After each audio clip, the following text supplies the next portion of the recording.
एक बड़े से सरकारी बैंक में दो महिलाएं प्रवेश करती हैं। उनका पहनावा इतना साधारण था कि बैंक में मौजूद कई ग्राहक और कर्मचारी उन्हें एक आम ग्रामीण महिला समझ बैठे।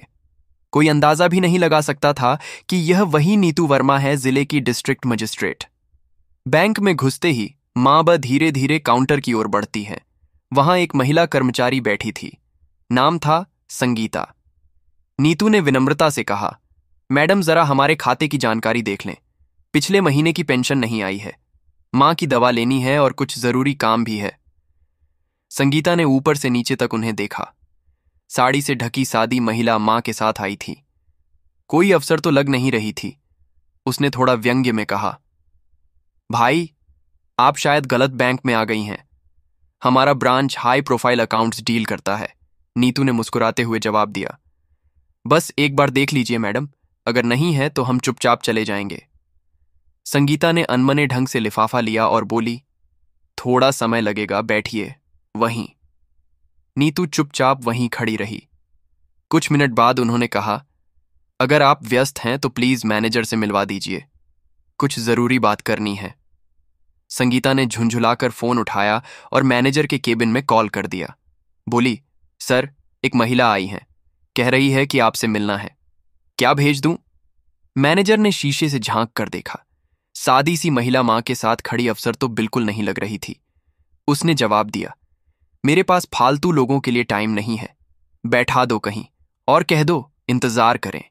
संगीता ने आदेश मानते हुए कहा, भाई आप वहां वेटिंग चेयर पर बैठ जाइए, सर थोड़ी देर में फ्री होंगे। नीतू ने मां की हथेली थामी और वेटिंग एरिया की ओर बढ़ गई। कोने में एक खाली कुर्सी थी, वहीं बैठ गई। मां को पानी दिया और खुद शांत बैठ गई। पूरा बैंक अभी भी उन्हें घूर रहा था। वहां अधिकतर लोग चमकदार कपड़े, घड़ियां, फॉर्मल ड्रेस में आते थे और यह महिला जिसने अपने चेहरे पर कोई बनावट नहीं ओढ़ी थी, सिर्फ मां के लिए बैंक आई थी। उस बैंक की पहचान अमीरों के खातों से थी। बड़े व्यापारी, अधिकारी, बिल्डर और ऊंची पहुंच वाले लोगों के अकाउंट वहीं थे।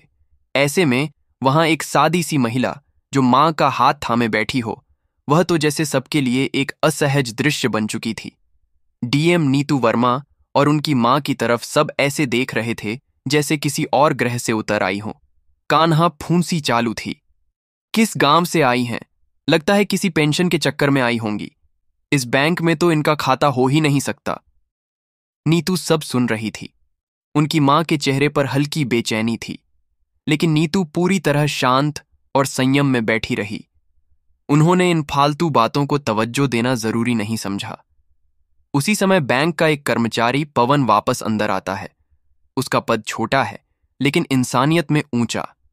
भीड़ में घुसते ही उसकी नजर उस महिला और उसकी मां पर जाती है जिनके बारे में फिजूल बातें हो रही थीं। कोई उन्हें फ्री की भीड़ कह रहा था, कोई बोल रहा था इनका अकाउंट यहां क्या कर रहा होगा। पवन को यह सब सुनकर बहुत बुरा लगता है। वह सीधे वेटिंग चेयर पर जाकर नीतू वर्मा के पास खड़ा हो जाता है। हाथ जोड़ते हुए विनम्रता से कहता है, मैडम आपको कुछ मदद चाहिए? कोई दिक्कत हो तो बताइए, लोग तो कुछ भी बोल देते हैं। नीतू उसकी बात सुनकर हल्के से मुस्कुराती है और कहती हैं, हाँ बेटा, असल में मुझे मैनेजर से कुछ जरूरी बात करनी है। अगर तुम मदद कर सको तो। पवन तुरंत कहता है, आप बैठिए, मैं अभी मैनेजर से बात करता हूं। कहकर वह तेजी से केबिन की तरफ बढ़ जाता है और बाकी लोग अब उसे हैरानी से देखने लगते हैं। अरे ये पवन उस महिला के लिए इतना दौड़ क्यों रहा है? क्या कोई जान पहचान की लगती है क्या? लेकिन किसी को क्या पता कि जिस औरत को वे बेचारी समझ रहे थे वही इस जिले की डीएम मैडम है। पवन सीधे मैनेजर के केबिन में पहुंचता है। अंदर जाकर कहता है, सर बाहर एक महिला अपनी मां के साथ बैठी हैं, वह आपसे मिलना चाहती हैं, कुछ जरूरी काम लग रहा है। मैनेजर ने कोई हैरानी नहीं जताई, उल्टा मुस्कुराकर बोला, पता है मुझे वहीं तो बैठाया है, उसे थोड़ी देर बैठेगी और फिर चली जाएगी। मुझे इन लोगों से बात करने का वक्त नहीं है। फिर उसने पवन की तरफ देखकर कहा, तू जाकर अपना असली काम देख, हर किसी पर दया दिखाने की जरूरत नहीं है। पवन थोड़ा असहज महसूस करता है लेकिन मना भी नहीं कर पाता। वह चुपचाप लौटकर अपने दूसरे काम में लग जाता है। बैंक का वेटिंग एरिया अब भी उन्हीं फिजूल बातों और घूरती निगाहों से भरा हुआ था। नीतू वर्मा, जो अभी तक संयम में थी, अब माँ की तरफ देखकर बोली, माँ, लगता है इन्हें कुछ फर्क नहीं पड़ता। चलो, अब मैं खुद बात करती हूं। वह धीरे से खड़ी होती हैं, साड़ी की पल्लू को ठीक करती हैं और सीधे मैनेजर के केबिन की ओर बढ़ने लगती हैं। मैनेजर, जो अब भी शीशे के पीछे से उन्हें देख रहा था, अचानक उसे एहसास होता है कि वह महिला अब उसके ही पास चली आ रही हैं। घबराकर वह जल्दी से बाहर निकलता है और रास्ता रोकते हुए बोला, हाँ भाई, बोलो क्या काम है। नीतू ने वही पुराना लिफाफा आगे बढ़ाया। इसमें मेरी माँ के खाते की डिटेल है। पिछले कई दिनों से ट्रांजैक्शन नहीं हो रहा, पेंशन नहीं आ रही, जरा देख लें। मैनेजर ने लिफाफा हाथ में लिए बिना ही जवाब दिया। देखो भाई, जब खाते में पैसे नहीं रहते तो ट्रांजैक्शन भी नहीं होता। लगता है तुमने पैसे जमा नहीं करवाए होंगे, यही वजह है। नीतू अब भी पूरी विनम्रता से बोली, एक बार चेक कर लेते तो बेहतर रहता। ऐसे कैसे कह सकते हैं आप। मैनेजर अब खुलकर हंसने लगा। अरे भाई, इतना एक्सपीरियंस है मेरा, शक्ल देखकर समझ जाता हूं कि किसके पास क्या है। तुम्हारे जैसे लोग रोज आते हैं और वैसे भी तुम्हारे अकाउंट में कुछ होगा मुझे नहीं लगता। फिर उसने घूरते हुए कहा, अब ज्यादा भीड़ मत लगाओ। देखो, सब तुम्हारी तरफ ही देख रहे हैं। बैंक का माहौल बिगड़ रहा है। अच्छा होगा अगर तुम अब चली जाओ। नीतू वर्मा अब भी शांत थी, लेकिन उनकी आंखों में जो स्थिरता थी वह अब थोड़ी सख्ती में बदल चुकी थी। नीतू वर्मा बिना किसी हंगामे के वो लिफाफा मैनेजर की टेबल पर रख देती हैं। स्वर अब भी शांत था, पर शब्दों में एक अलग कड़ापन था।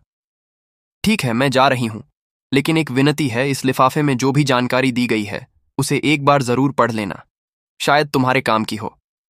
इतना कहकर वह मां का हाथ थामे मुड़ती है और गेट की ओर बढ़ जाती है। लेकिन जैसे ही दरवाजे के पास पहुंचती हैं, वह एक बार पलटती हैं और साफ शब्दों में कहती हैं, बेटा, इस व्यवहार का अंजाम तुम्हें भुगतना पड़ेगा। वक्त आने दो, समझ जाओगे। पूरा बैंक जैसे कुछ पल के लिए ठहर सा गया। नीतू और उनकी मां बाहर निकल गईं। कोई शोर नहीं, कोई गुस्सा नहीं, बस गरिमा भरा संयम। मैनेजर, जो कुछ पल के लिए ठिठका था, मन में सोचता है, बुढ़ापे में कुछ भी बक जाते हैं लोग, चलो जाने दो। वह फिर से अपने काम में लग जाता है। टेबल पर रखा लिफाफा अब भी अनदेखा पड़ा हुआ था। उधर पवन, जो यह सब देख चुका था, चुपचाप उस लिफाफे को उठाता है। उसे अजीब बेचैनी हो रही थी। वह अपने सिस्टम पर लॉग इन करता है और उसमें दिए गए डिटेल के आधार पर खाता ढूंढने लगता है। जैसे ही वह पुराने रिकॉर्ड्स खोलता है, उसकी आंखें हैरानी से फैल जाती हैं। जो महिला कुछ देर पहले अपमानित होकर चली गई, वही इस बैंक की मूल शेयर होल्डर थी। इतना ही नहीं, उस खाते से जुड़े दस्तावेज साफ बताते थे कि इस बैंक के सबसे बड़े हिस्सेदारों में से एक वही हैं, और उनका नाम तो बैंक के रजिस्ट्रार रिकॉर्ड में वीआईपी सेक्शन में दर्ज है। पवन घबराता नहीं, बल्कि जिम्मेदारी से रिपोर्ट की एक कॉपी निकालता है और सीधा मैनेजर के केबिन की ओर बढ़ता है। उधर मैनेजर अपने केबिन में एक अमीर ग्राहक से बातें कर रहा था। उसे तरह तरह की स्कीमें समझा रहा था, लेकिन उसे जरा भी अंदाजा नहीं था कि उसकी दुनिया अभी उलटने वाली है। पवन हाथ में रिपोर्ट लिए मैनेजर के केबिन में दाखिल होता है। मैनेजर उसे इशारे से पूछता है, क्या बात है, क्यों आया है। पवन भी हाथ के इशारे से ही जवाब देता है, सर, ये उसी महिला की रिपोर्ट है जो कल मां के साथ आई थी। जरा एक बार देख लीजिए, हो सकता है जरूरी हो। मैनेजर झुंझलाता है, अपने क्लाइंट की बात बीच में रोक कर कहता है, पवन, क्या हमारे पास हर किसी आने जाने वाले के लिए टाइम नहीं है? ये बैंक है, कोई चाय की दुकान नहीं। पवन फिर भी बड़े आदर से कहता है, सर, अगर एक बार देख लेते तो अच्छा होता। मैनेजर बिना रिपोर्ट देखे ही उसे टेबल से सरकाते हुए कहता है, मुझे इसमें कोई दिलचस्पी नहीं है और उस महिला जैसे कस्टमर मुझे नहीं चाहिए। पवन धीरे से रिपोर्ट उठा लेता है और अपने काम में लग जाता है। बैंक का माहौल शांत हो जाता है, सभी अपने काम में लग जाते हैं। अगले दिन बैंक की रूटीन फिर से चालू होती है, लेकिन इस बार एक फर्क था। वही महिला जिनका अपमान हुआ था अब फिर से बैंक में प्रवेश करती हैं। साथ में एक सूट बूट में अफसर है, हाथ में चमचमाता ब्रीफकेस। उनके आते ही पूरे बैंक का ध्यान उसी ओर खींच जाता है। वह सीधा मैनेजर के केबिन की ओर इशारा करती हैं। मैनेजर पहले तो पहचान ही नहीं पाता, लेकिन जब महिला करीब आती हैं तब चेहरा साफ नजर आता है। वही महिला जिसे उसने बेचारी समझकर अनदेखा कर दिया था। अब वह थोड़ा घबरा जाता है और खुद ही बाहर आकर सामने खड़ा हो जाता है। नीतू वर्मा सीधा और सख्त स्वर में कहती हैं, मैनेजर साहब, मैंने कल ही कहा था कि आपके व्यवहार का अंजाम भुगतना पड़ेगा। आपने न सिर्फ मुझे बल्कि मेरे जैसे हजारों आम नागरिकों को नीचा दिखाने की कोशिश की है। अब सजा भुगतने के लिए तैयार रहिए। मैनेजर थोड़ा चौंकता है और भीतर से खौलता हुआ पूछता है, आप कौन होती हैं? मुझे इस तरह की बातें बोलने वाली कौन है? आप नीतू वर्मा मुस्कुराती हैं और ब्रीफ केस वाले व्यक्ति की तरफ इशारा करती हैं। इनसे मिलिए, यह मेरे विधिक सलाहकार हैं और मैं इस जिले की district magistrate DM Neetu Verma हूं। साथ ही इस बैंक की 68% शेयर होल्डर भी। पूरा बैंक स्तब्ध। मैनेजर के चेहरे का रंग उड़ जाता है। नीतू आगे कहती हैं, तुम्हें बैंक मैनेजर के पद से हटाया जा रहा है। अब तुम्हें फील्ड में जाना होगा, वहीं से रिपोर्टिंग करनी होगी। तुम्हारी जगह इस बैंक में पवन को प्रमोट किया जा रहा है क्योंकि उसने मानवता और जिम्मेदारी दोनों निभाई। अब मैनेजर बौखलाकर बोलता है, आप मुझे ऐसे नहीं हटा सकती। नीतू वर्मा उसकी आंखों में आंखें डालकर कहती हैं, मैं न सिर्फ हटा सकती हूं बल्कि कर चुकी हूं, और यह अधिकार मुझे कानून और बैंक बोर्ड दोनों ने दिया है।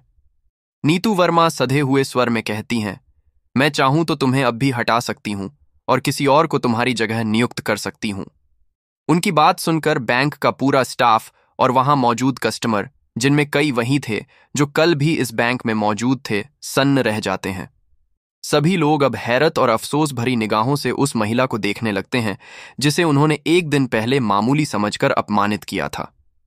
अब सबके सामने वह डीएम और बैंक की सबसे बड़ी शेयर होल्डर के रूप में खड़ी थी।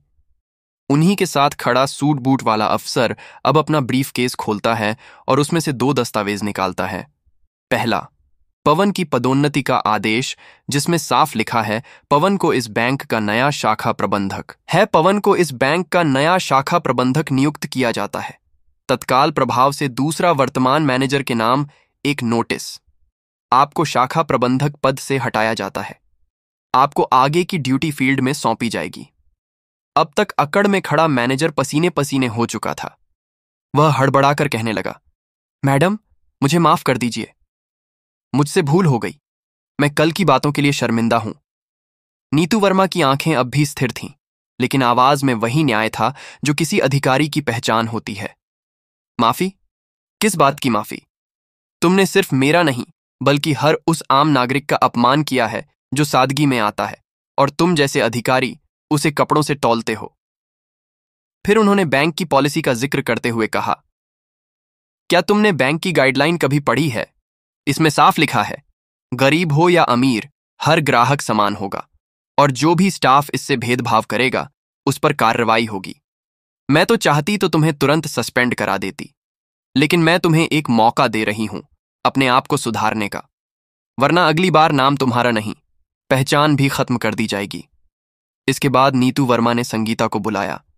संगीता कांपते हाथों से आई और कहा, मैडम, माफ कर दीजिए, मुझसे बहुत बड़ी गलती हो गई, आगे से ऐसा नहीं होगा। नीतू ने सख्ती से कहा, करीबी देखकर किसी को छोटा मत समझना।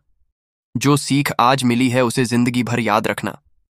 अंत में उन्होंने सभी कर्मचारियों की ओर देखते हुए कहा, पवन से सीखो कि कैसे एक छोटा कर्मचारी भी इंसानियत और ईमानदारी से काम कर सकता है। पद से नहीं, सोच से इंसान बड़ा होता है। इतना कहकर नीतू वर्मा अपने सलाहकार के साथ बैंक से बाहर निकल गई। बैंक में कुछ पल को सन्नाटा छा गया। इसके बाद पूरा स्टाफ एक दूसरे की ओर देखने लगा। अब सबकी सोच बदल चुकी थी। उस दिन के बाद बैंक का माहौल बदल गया। हर ग्राहक को सम्मान मिलने लगा और हर कर्मचारी के मन में एक बात बैठ गई कि अगली बार कोई भी आम आदमी खास बनकर सामने आ सकता है।